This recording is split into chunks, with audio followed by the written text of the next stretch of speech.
Question number 14, can I be a leadership coach rather than a therapeutic one? Yes, you absolutely can. So a big portion of what an LP does is really about the study of success and using strategies that help us to elicit from other people who are particularly successful in an area of their life. And install them in ourselves or in other people. So there are very specific things that we can do to find out what makes a very good leader, and to then install those skills in other people that might need to lead. So you can 100% use our training in that sort of an environment and to attract those sorts of clients.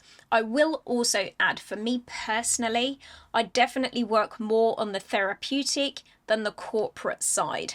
And that means that I probably have a slightly stronger skill set in that area, and that I am more comfortable with those sorts of clients, and therefore I would say generally we lean a little bit more in that direction, certainly when it comes to helping you to find clients in the early stages of setting up your business. But there is no good reason why you wouldn't get comfortable doing what you're doing, spread your wings, and perhaps drift away from the therapeutic stuff a little bit and towards the more corporate world.